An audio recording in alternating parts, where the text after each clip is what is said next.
Hey y'all, I'm back. Had to put the fools away. They was in here wilding. No, we don't play that around here.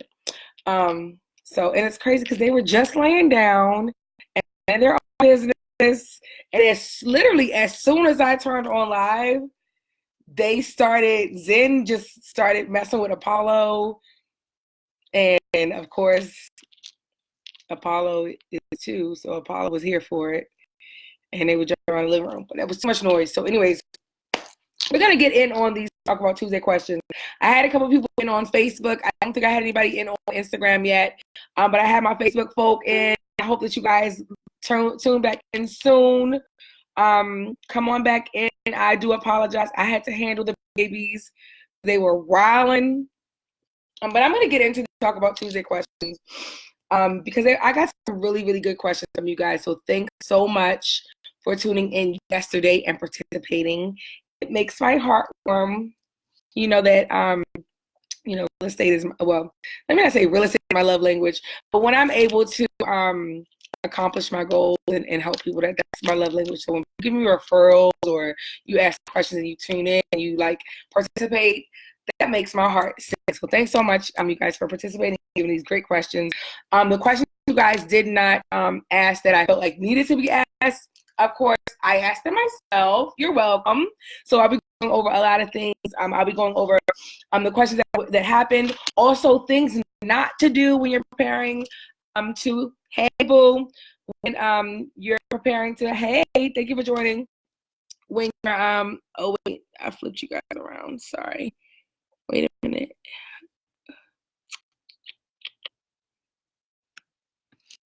There we go.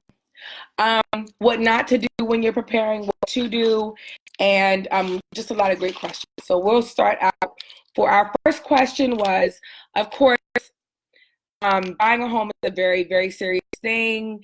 You need to be prepared to the utmost. You need to be prepared as far as your mindset. You need to be prepared as far as having an awesome realtor. Having an awesome team behind that realtor to make sure that your current transaction goes through, and in this competitive market that you guys have a realistic sense of what's going on out here. So having a good realtor and having a good team is pertinent in that. And I am offering my service to anyone who is interested in purchasing a home, selling a home, to please contact me for my expertise. I will be more than happy to help you. My advice is gratis. I don't require you signing the contract. I don't require you to promise me anything. I'm here to help. And I run my business off of referrals. So I go off of the good work of the people that I've helped. So I trust that from the people that I've helped, you will want my help as well. But carrying on, here we are. So the first question that I got was from my girl Mo. Hey Mo, I thought you were going to be able to tune in. I hopefully you'll tune in soon. If not, I'm going to save this and make sure that you guys can get this on live. I'm on Instagram and I'm on Facebook right now. So that's why you see me looking from camera to camera. Because I just want to give all of you guys FaceTime and make sure that I pay attention to everyone, and I'm looking at questions from both sides as well. Hey Callie, I'm glad you came back. I had to put the babies away. They were lunching. The first question that I got was, how much should you save to buy a home? And I would say, in all honesty, you want to save as much as possible. If you can save the whole amount of the home, save it. You want to save as much as possible. You really do. But to be realistic, you want to have anywhere from 20 to 10%.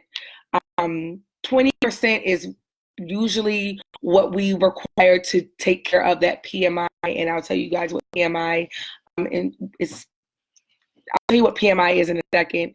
We'll go over that when I get a little deeper into what you need to have saved, what you need to have as far as being, just in order to be prepared for buying a home. But like I said, anywhere from 20 to 10%. So I'm also going to give you guys a good idea of what you need to have saved, or I'm going to give you real numbers. So with that 20 to 10%, working off of a $300,000 home, that's going to be anywhere from about 30 to 60K. So that's what you want to have saved up. Usually there's some programs out there that you can work with. You get a good lender who has first-time home buyer programs, or maybe you can have a VA loan, which we'll go over that later as well, which may not require as much down payment or maybe no down payment. And sometimes you can give as little as 3% for down payment, and that working $300,000 home is still even $9,000. So I would say coming into buying a home, you want to have at least $10,000, $15,000 saved up, so that you can really be on top of your down payment, and that's just for your down payment. So you have other expenses as well, and we'll go over those. Actually, let's go over those right now, because that was the next question: is what other expenses are there as far as buying a home? They are crying right now. I'm not doing this with them. Stop. Stop it. Stop. I apologize. I'm like the guy on CNN whose kids like came in. They're wilding right now. So I'll go over these topics. Hey guys, hey, thanks for joining in. I'll go over these topics real quick because, like I said, babies are wilding and they're just going nuts. I don't know what happened, but apparently they feel your energy. So thanks for your energy. So there are other expenses like your earnest money deposit. Your earnest money deposit, I always suggest that your earnest money deposit is anywhere from 1% to 2% of the cost of your home. So on a $300,000 home, you're giving an earnest money deposit of anywhere from $3,000 to $6,000. Other expenses are an inspector, anywhere from $450. Stop. $450 and up. An appraisal, which appraisal is usually taken care of at the table, but you want to make sure you have that saved up as well. That's anywhere from $500 to $700. And then closing costs.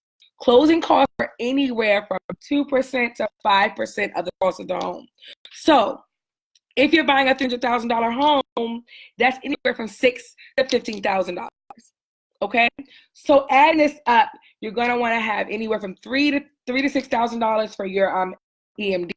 You're gonna have the $50,000 the $500 to $700 for your appraisal, and then your down payment of anywhere from $30,000 to $60,000, which, like I said, can be as low as sometimes as low as about $9,000. Which you want to have at least $10,000 saved up before you think about buying a home. If, like I said, but there are other programs. There are programs. I have access to great lenders. Like I said, when you have a good realtor, you have a good team behind them. Yet I want you to be realistic. In good situations, you can get good programs. Yet being realistic, I want you guys to be prepared. So this is you guys being prepared. Like I said, this is Home Buying Preparedness 101. So everybody has a different situation, and you guys can call me and schedule a consult, and we can go over your individual situation if needed, when needed, not if because it's needed, when needed, and we can find exactly what you guys have going on for yourself. Next question: what is your minimum credit score? I have seen loans go through for low credit scores. I'm going to say that I would employ you to have at least a 600 to a 650. 650, I would say, would be the best. In order to rent, you need a 650. And now, they have this added bump to, hey guys, thank you for tuning in. And you know that you have, they have this extra bump to the credit score. And now they're now the bar. You guys raise the bar. So also what I wanted to talk to you about with credit score is that not next week, in 2 weeks, my expert will be a credit repair expert. I had a credit repair expert on last year. We're going to have it on again this year because I'm not sure who was able to tune in. But this year, we're going to go over that as well. So if you guys are interested, you always can reach out to the person, give information, and or you can reach out to me. Like I said, I have some lenders that can go over credit well. This is credit repair, estate planning, and it's just a lot of good info. So that will be on the 29th, which is Wednesday the 29th. The expert will be on. Next week, I'll have another expert who I'll touch on as well. It's a mortgage loan officer who I'll touch on a little bit later when we go over different types of loans and different requirements for loans, because this loan officer will be talking about, hey, thank you for joining it.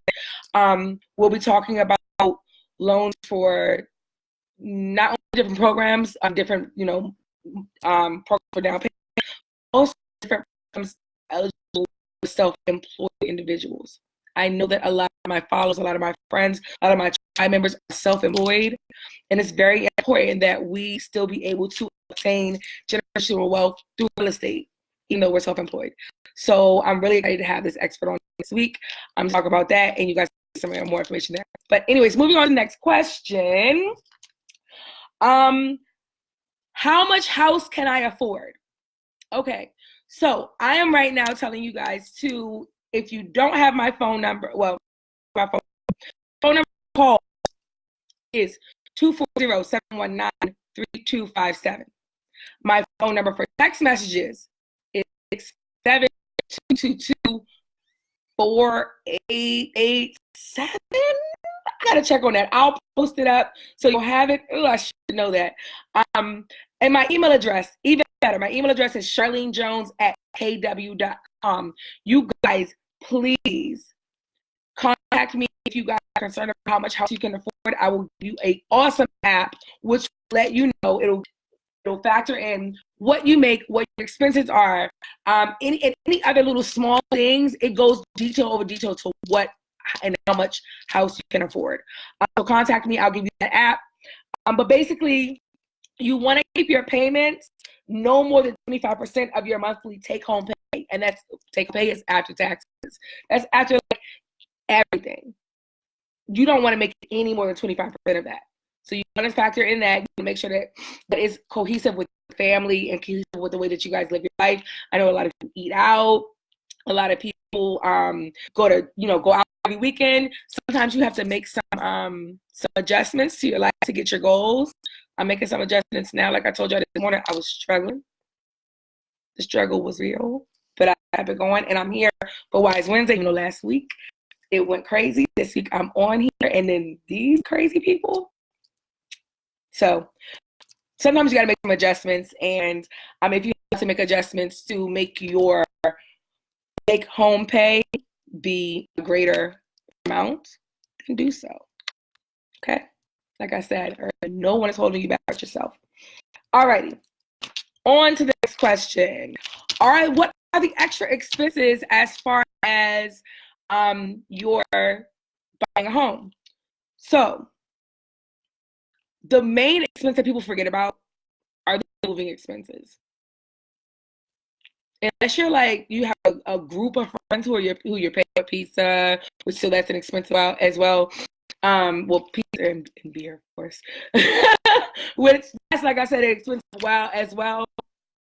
You want to make sure you factor in a nice amount for movers, for at least a truck, a U-Haul.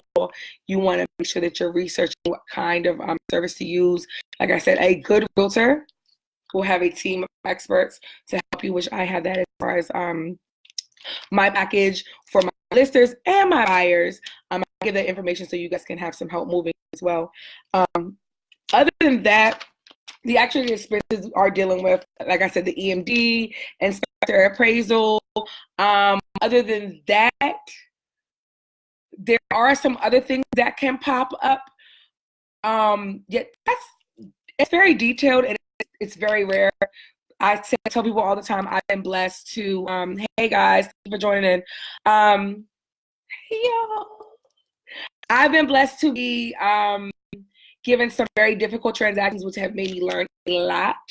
So case by case basis, I'll be able to help, but I'm not going to go there right now because we want to get to the end of the questions so that if you guys have questions, you guys can get in and I can answer them. Alrighty. So on to the next is going to be, what documents should I have to be prepared to talk to the mortgage broker or to be ready to buy a home? So you're going to want to definitely have your pay stubs. You're going to want to have your W-2s. You're going to want to have your bank statements. You're going to want to have cash flow statements. And cash flow statements and bank statements are usually for people, like I said, who are self-employed or who have some type of other alternate source of income. Also, for anyone who is investing and has an LLC or has some type of corporation or business, you're also going to have your articles of organization. If you're buying a home, a property, a commercial property, anything underneath your business, you have to have your articles of organization, or a realtor will not work with you. Those need to be had. They need to be documented. It has to be like, we're going to need the EIN number, all that. EIN number, all that. Also, if you're self-employed, you're going to want to have 2 years of tax returns. Most of the time for self-employed, when you're working with lenders, they're going to want you to be self-employed for 2 years. 2 years. So if you have not been self-employed for 2 years and you're trying to buy a home, it is going to be very hard unless you're buying it with cash. Okay? All righty. Next question. What are the different types of mortgages? So there are a lot of different types of mortgages, and the lenders that I work with are nationwide. I mainly work with mortgage brokers who not only originate, they also broker. So they're able to go out nationwide and find the best deal for you. I just worked, oh my God, this deal was crazy. And my lender was able to find this awesome deal from a private investor to get this loan through and just save the day. So some of my lenders on my team, not some of them, all our lenders on my team are awesome. And they'll be able to find great programs for you guys and be able to work it out for your situation. They also have some programs, which I said earlier, as far as credit repair or credit preparedness. They'll be able to type in your information, plug it in, and figure out if you're not ready, how to get you ready and how to get you like on track to get to your goals. All right. So different type of loans. We have conventional. And with conventional, you can have a down payment as low as 3%. FHA, with FHA, a down payment as low as 3.5%. And then VA, sometimes they don't require you to have a down payment. Sometimes they do. It all depends on what program you have to take as far as that VA loan. Let's see. Most of the time, you're looking at a mortgage that's about 30 years fixed. That's your best bet. If you're looking to put down more money or have a bigger payment per month, you can look at shorter loans, maybe 15 or 20 years.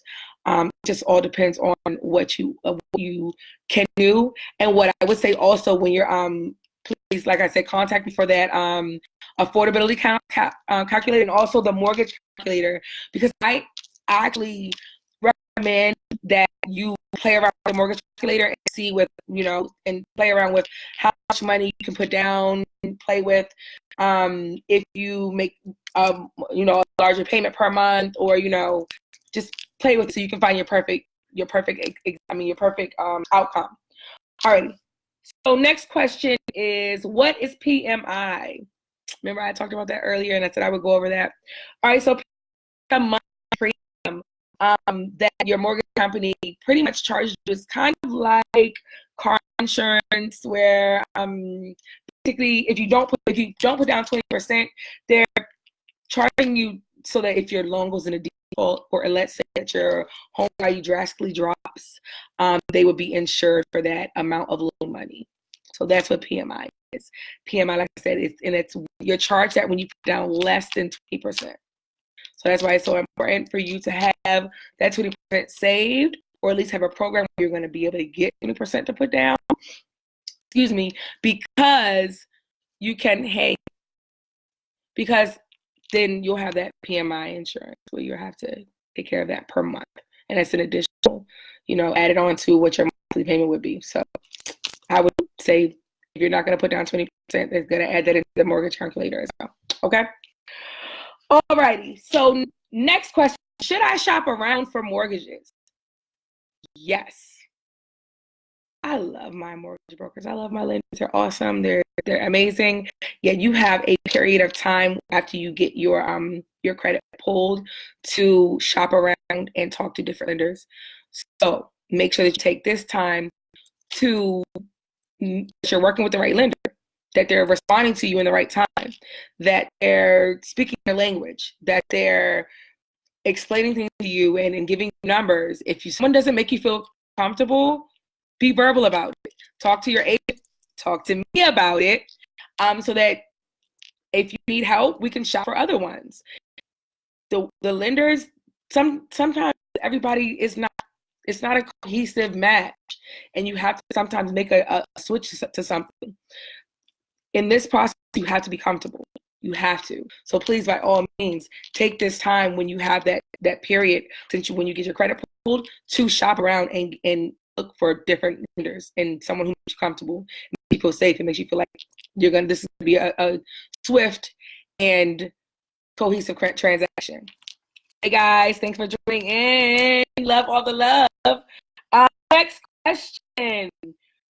So there's a lot of home buyer classes. Should I take classes? Yes. Take all the classes you can. Take home buying seminars. I am having a home buying seminar coming up in March. I'm also having a new build seminar, which I'll be going over how to buy a new build. We'll be going over some new builds. So please, by all means, take those. I'll give the link for registration very soon. I have not created that yet. I will when I get it together. So like I said, it'll be in March, and the new build seminar will be pretty soon after that. So by all means, attend my seminar. If I know there's another program called Naka. Naka has a seminar that you can attend to get some type of help. Please, by all means, anything that you can find, research, attend it so that you can learn as much as you can, because it is good to have I'm an educated realtor. That's great. It's also good to have a little bit of a knowledge base yourself so that you can know for a fact that you're getting the correct information. I always say, by all means, if something doesn't feel right, double check. If I get a diagnosis from a doctor and I feel like, I don't know, I'm going to get a second opinion. So in order to have a second, your first opinion is yourself. So do your research, and by all means, take all the classes and get all the knowledge that you can. If you cannot find yourself taking classes or getting the knowledge you can, you are more than welcome to schedule a consult with me. I do video consults, or just contact me and I'll answer your questions as you need. I'm always here to help. Please think of me as an asset and resource to your real estate needs for your friends, family, and your loved ones. That's what I'm here for. Alrighty, next question.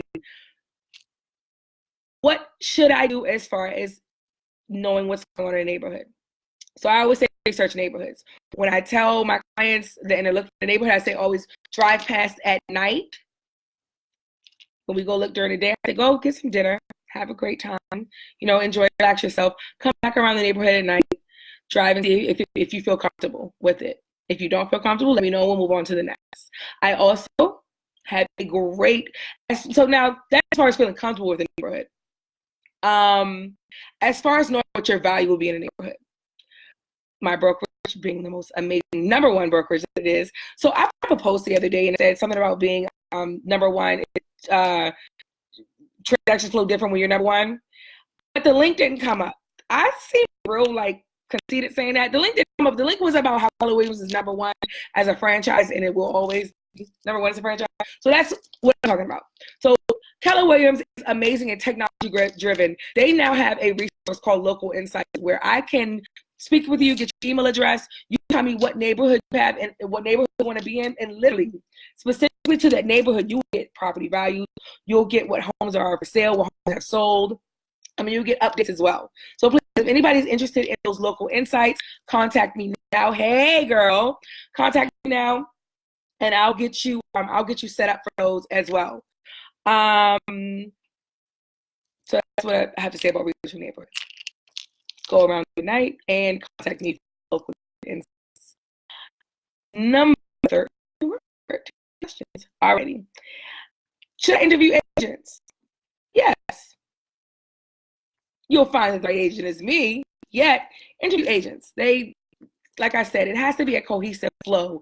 If you're not flowing with your agent, do not work with that person. And by all means, to be honest, I've had to fire clients before. Because sometimes just as much as you don't want to work with me, I don't want to work with you. Sometimes when it just doesn't flow, the check ain't that good. I can't take the stress. Baby got goals and that's not it. So please, yes, by all means, interview your agent. If you don't feel comfortable with them, work with someone else. Most of the time, it's as easy as sending a text message to say, hey, I don't think this is working out. We can work with someone else. Okay? And that's real. That's love right there. Ain't nobody locking nobody in. Nobody want to work with nobody they don't want to work with. Okay? All righty. Next, programs. What programs are there out here for down payments, for first-time home buyers? I am so happy this question was asked because, as I said earlier, I am going to have on next week for Wise Wednesday another expert, because I'm an expert this week. So next week, the expert will be a lender with Van Dyke Mortgage, who will be speaking more about programs that are out now, programs for self-employed individuals, and also, like I said, I'll be having a seminar in March as well, and I'll have lenders there to discuss and go over some vital information.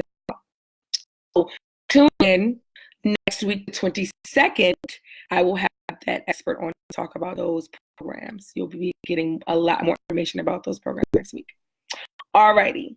So the last question, second to last question that I have is, what should I do with my credit once I decide I want to buy? So my biggest advice is leave it alone.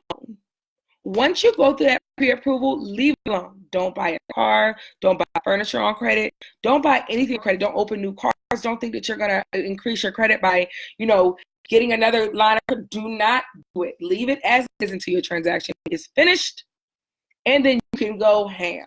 But do not mess with your credit once you go through that pre-approval with that loan officer. Unless they put you on a plan, get you prepared, that's something different. But if you are pre-approved and you are ready, set to go, don't mess with it. You're good at that point. Good. Okay? So I want to go over, one last question was, what is step number 1 to prepare myself for purchasing? So step number 1 should be, research, get yourself together. Step number 1 is not that. Step number 1 is call me. Step number 1 is call me so that we can talk. We can go over what your goals are. We can go over where you see yourself as far as your outcome. And we can look at some realistic terms and realistic goals. So by all means, it's not other people think that I don't want to bother you. I don't want to bother you. No, call me. Because if you don't call me, if I have your information, I'm going to call you. I'm cleaning up my database now. So if I had you in my database and some information looks wonky, I'm going to call you. So reach out to me. Save me the extra call by calling me, because I want to hear from you anyways. Like I said, I'm always here to help. And we will now go over what not to do when prepared to purchase a home. Alrighty.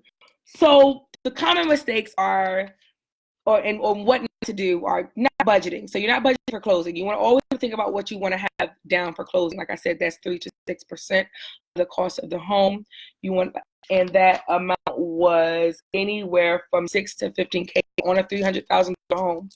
The higher the home goes up, the more those closing costs goes up. You want to be prepared for that. Also, not saving for moving. You want to make sure that you remember that you're moving, so you can have that amount of money set aside.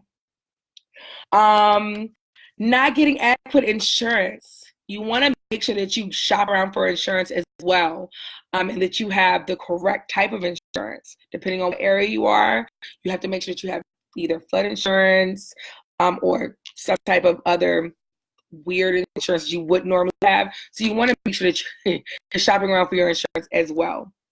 Not getting a home warranty.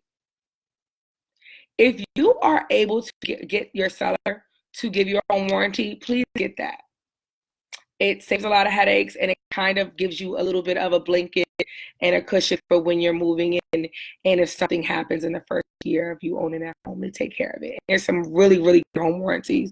Like I said, a realtor will have the packages to offer you, and I have some of the best. So by all means, if you guys have questions about home warranties, even if you're working with another realtor and you still have questions about home home warranties, I'm really not supposed to be helping you, but I will shoot you a link for a home warranty because it's for a couple of them, because it's pertinent that you make sure that you can watch back on that aspect. Alrighty, so next of what mistakes people make and what you should not do, and what you should not do. Not getting title insurance. So every single one of my buyers, I always recommend that you get title insurance. Even if it's an extra fee, get that title insurance, because I have seen some things on homes, clouds on titles that have held up sales for almost a year, to where the seller thought that they were going to be able to have a quick sale and get out of their situation fast. It took a year for lawyers to get it handled. So I would say, by all means, title insurance takes care of a lot of those problems that you may have that come up with clouds on titles and things like that. So by all means, get title insurance. Another mistake that people make, they don't attend the inspection and they really don't know what's going on during the inspection. A good realtor will be there. Number one, if your realtor's not at your inspection, there's a problem. Make sure that your realtor's at your inspection, and that they know, or at least have a representative at the inspection. I know all realtors can't be everywhere. At least make sure any Keller Williams agents, Real Estate Rabbit agent services, can be there for your inspection. You can't be there. Shameless plug. So make sure that they're there, they have a representative there for your inspection, and that they are educating you on what to look for the inspection, what's a big deal, and what's not a big deal. Also, a good inspector will advise you on what's a big deal and what's not a big deal. That's also a key thing on picking your inspector. A good agent will have a great team behind them, and your inspector will not be some ridiculous causing scares inspector. So make sure you pick the correct realtor that has a good team behind them as well. Alrighty, what else not to do? So also a mistake made is not negotiating. A lot of clients are scared to negotiate. They feel like they're gonna miss a deal, when a lot of the times it's just about communication. If you have a good realtor, like I said again, this is gonna break down to if you have a good realtor every single time. If you have a good realtor who creates a connection and a relationship with the other realtor in the sale, they will have a communication path, and things will go a lot easier than if they don't. So it's very pertinent to have a good realtor who understands how to have conversations and how to communicate with other people and other realtors to get your deal done, and also can give you good advice on what a realistic negotiation tactic and means are. So boils down to right realtor. Alrighty.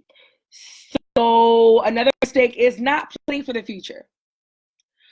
And aspects of your life change. You know, maybe you bought this home thinking that you were going to be single forever, and then you meet your dream man, you have a baby, and now you got to move. That happens. But planning for the future means do not buy a home that you have to get fixed up, and yet you know that you're 6 months pregnant and you're not going to be able to fix it when the baby comes. That's planning for the future. So that's some of the mistakes that people made. They kind of bite off more than they can chew. And they don't have realistic aspects, realistic goals. And this, once again, chalks up to, if you have a good realtor, they can predict what's going to happen, and because they've seen it enough and they've gone through this with other clients, and they can kind of advise you on what to do as far as planning for the future with your home that you're going to be buying. Alrighty, so I'm going to go through this real quick because I know I've been on for a long time, and I just want to go ahead and get this information out here. So what not to do when on your way to being prepared to buy a home. Alrighty, number one, don't meet with just one lender. Shop around. Don't shop without an agent. So do not go and just, first of all, you're probably not going to be able to get to the home anyways. But open houses, I would suggest you go with your agent or with an agent representative as well. Or at least have your agent call the agent beforehand and let them know that you will be showing up to the open house, because a lot of the times they'll give more information or better information, or give you a better tour and give you a better aspect, and thinking that it's just a looky-loo who came off the street. And I know that from experience of not only doing open houses, but also having my clients go to open houses with and without me. I've experienced it. So please, by all means, don't shop without a realtor. Make sure you have a realtor before you start buying and before you start looking for your purchase. Alrighty. Don't miss payments. Please don't miss your payments. Don't, even if you're selling your house, don't miss your payments. Don't do it. It could change everything. So anything that you're paying, make sure you pay it on time. Whether it's your cable bill, your grocery bill, whatever, pay on time. Keep your schedule as it is. Do not miss payments. All right. Don't create new debt. We went over that. Don't buy new furniture. Don't buy new cars. Don't do any of that stuff. Watch out for consolidation. Sometimes consolidations can bring new fees and create new terms that will make your credit all hinky. So like I said, I'll have the credit expert on the 29th. They can talk to you more about that information. You want to make sure you have someone who's reputable and credible behind your credit repair, because they'll know what to do, that it won't make your credit look worse. Make it look okay. All right. So don't change jobs. I already gave advice to those who have been self-employed. You must be self-employed for 2 years. Do not change jobs within, I'm going to say, 3 to 6 months. A lot of realtors say a year, 3 to 6 months. Do not change before you buy a home. Don't change jobs before you buy a home. Just be consistent. We're going to talk about that. All right. Don't shift money. So let's say you have, you're preparing to buy, and you have a lot of money in your 401k or wherever. We're not even going to touch on that. Never mind. You have some money in some account and you want to move it to another account. Do that at least 2 months before you before you speak to a lender. Don't do it the week before, because it's going to look crazy and they're going to ask questions about it and it's going to create a whole situation. Okay. So you want to make sure you don't touch your account. You can still continue to add money, and not in large amounts that look like, huge gifts, or you got it from out of nowhere.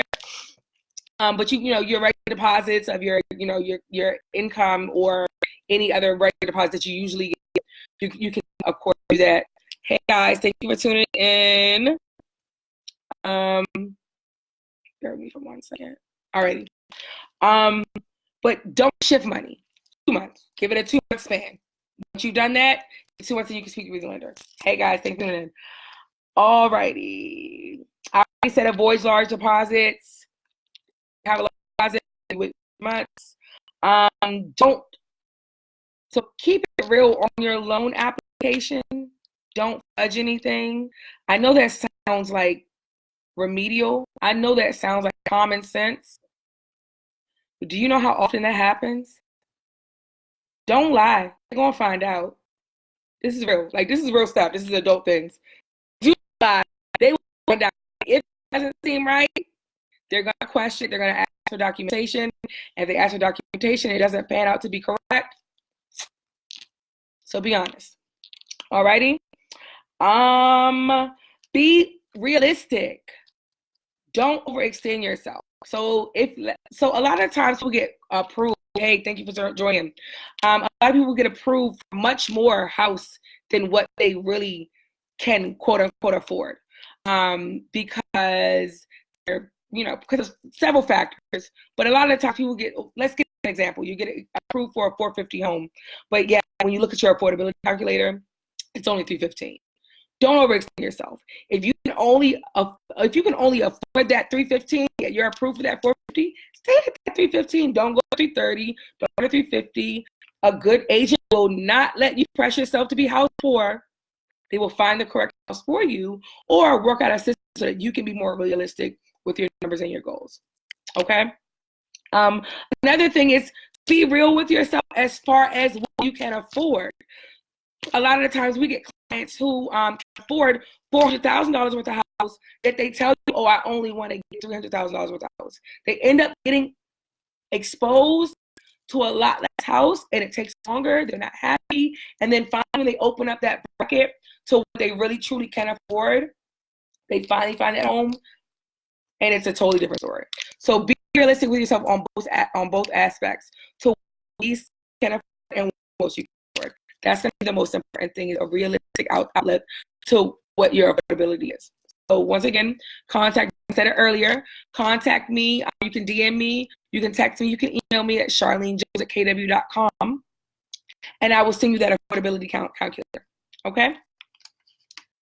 All righty. The next one is, do not outvalue a home that you like. Let's say you find a home, it's your perfect home, it's for $400,000, and your agent gives you a CMA, which we'll go over that in another Wise Wednesday, which is a comparative market analysis, and a home actually ends up being worth less than that. Do not overbid, because number one, it probably won't appraise that much, and you have to renegotiate. And number two, you may end up going upside down in your mortgage. Nobody do that. That's another thing not to do. Number two, second to less, is the 80-20 rule. So don't hold out. A lot of people hold out on the perfect home because small things aren't right about it. If you have 80% of what you want in a home, a lot of the time, 80% is all you're going to get. If we have to do that in a relationship, we're going to have to do that in a home.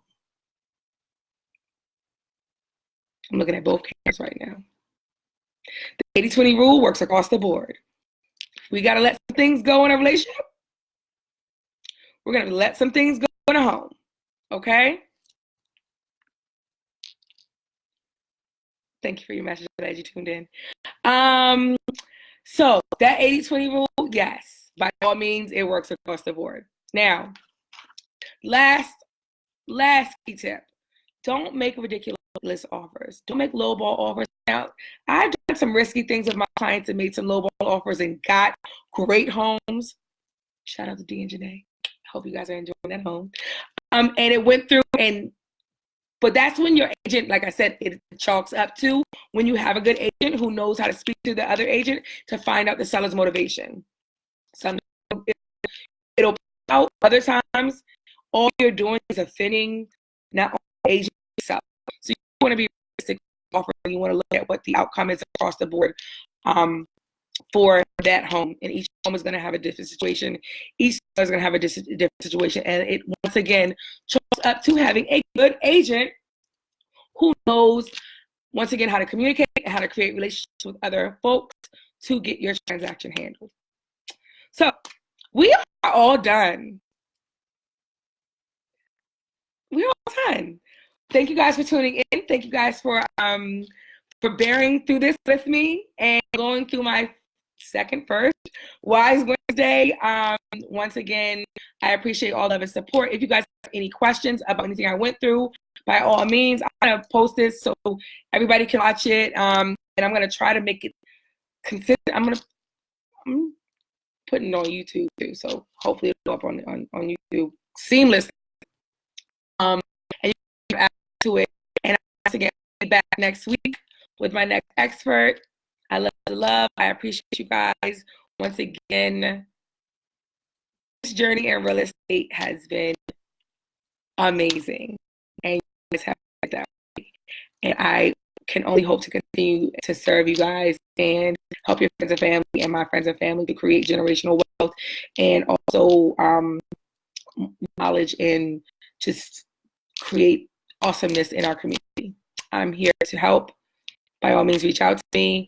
I'm never too busy. So once again, thank you guys for tuning in. Instagram and Facebook.